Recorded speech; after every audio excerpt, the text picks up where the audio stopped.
Hello everyone, তোমরা সবাই কেমন আছো? আমরা তো বেশ ভালো আছি। আর সকাল, সকাল শুভময়কে দেখিয়েই তোমাদের ভিডিওটা শুরু করছি। শুভময় খাচ্ছে হরলিক্স। আর শুভময় নতুন কাপটা দেখছো? কেমন হয়েছে কমেন্ট করে জানিও কিন্তু। ওর খুব পছন্দ হয়েছে।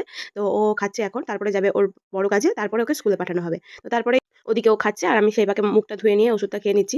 আর কিসের ওষুধ খাই সেটা তো সবাই অনেকেই যারা আমার ভিডিও দেখো ১ম থেকে তারা জানো। আমার থাইরয়েড আছে। তো সে কারণের জন্য থাইরয়েডের ওষুধটাই খাই। সকালবেলায় উঠে আর প্রচুর পরিমাণে জল খাওয়ার চেষ্টা করি। যদিও কম হয়ে যায় তবুও ডাক্তার বলে যেন আমি কম জল খাই। কিন্তু অনেকটাই জল খাওয়ার চেষ্টা করি। তো সকালবেলায় তারপরে শুভময়কে স্কুল পাঠিয়ে দিয়ে সব কাজকর্ম সেরে নিয়ে মা বলল, "আমি রান্নাটা বসাচ্ছি। তুই যা স্নানটা করে নে।" আর আমি রান্না না বসানোর কারণ হচ্ছে আমি যাবো একটু ডাক্তার কাছে। আমি তোমাদেরকে আগের ভিডিওতেই বলেছিলাম আমার শরীরটা সেরকম ভালো যাচ্ছে না। সে কারণের জন্যই যাচ্ছি ডাক্তার দেখাতে। তো মেয়েদের যা প্রবলেম থাকে সেইরকম প্রবলেমই বলতে পারো। তো যাই হোক, এই নিয়ে বেশি কথা বলছি না। আমি রেডি হই তারপরে যাবো। আমার সঙ্গে যাওয়ার কথা ছিল মায়ের। কিন্তু দুজন মিলে চলে গেলে রান্না-বান্নার সমস্যা হয়ে যাবে। আর তোমরা যারা আমার ভিডিও দেখো তারা জানো যে আমাদের সকালবেলাতেই খাওয়া হয়ে যায়। মানে সকালবেলাতেই যা তরকারি ভাত যাই বলো না কেন সেটা আমাদের খাওয়া হয়ে যায়। তো সে কারণের জন্য মা বলল, "তুই গেলে আমরা দুজন মিলে গেলে অসুবিধাই হয়ে যাবে।" সে কারণের জন্য মা বলল, "তাহলে আমি গুড্ডুকে ফোন করে ডাকছি। ওর সঙ্গে চলে যা।" তো আমি ওর সঙ্গেই যাচ্ছি, যাবো আরকি।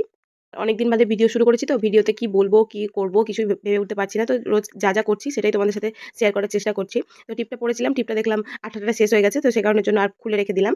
দূরে কোথাও না, এই কাছে আমাদের ইসলামপুরে একটা ডাক্তার বসেন যে খুব ভালো ডাক্তার। তো তাকেই দেখাতে যাচ্ছি আরকি। তারপর আমি চলে এসেছি বাস স্ট্যান্ডে। গুড্ডুর কিছু কাজ ছিল। ও ওইদিকে সারতে গেছিল, আমি রাস্তায় অপেক্ষা করছিলাম। ডাক্তার দেখানো হয়ে গেছে আর কি ভীষণ যে গরম পড়েছে, কি ভীষণ যে রোদ পড়েছে তার বলার বাইরে। আর তারপরে শুভময়কে একেবারে বাড়ি নিয়ে চলে এলাম আমরা দুজন মিলেই। তারপরে আর কি, তারপরে আমি খাওয়া-দাওয়া করে শুভময়কে খাওয়া-দাওয়া করিয়ে ও খেলতে গেছে আর আমি এদিকে পড়াতে চলে এসেছি।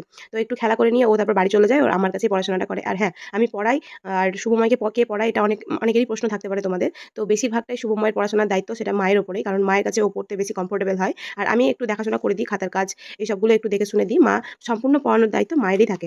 আর আমার এই পড়ানোটা বেশি দূরেও না। মোটামুটি বাড়ি থেকে মোটামুটি ১ মিনিটও লাগে না মনে হয়। বাড়ির পাশেই বলতে পারো। সে কারণের জন্য সুবিধা হয়। তো ওকে পড়িয়ে টড়িয়ে চলে এসে মায়ের দিকে দেখছি চিকেন রান্না করেছে। আর দুপুরের রুটির কারণ তো তোমরা সবাই জানো যারা দেখো আমার ভিডিও। সেটা হলো আমাদের সকালে ভাত খাওয়া হয়ে যায়। তো দুপুরে রুটি কিংবা শুকনো শাটা কিছু খাওয়ারই চেষ্টা করি। তো আজকে রুটি হয়েছে। তো মাংস রুটি খেয়ে নিই। খেয়ে নিয়ে একটু ঘুমিয়ে নিয়েছিলাম। তারপরে চলে গেছি হাঁটতে।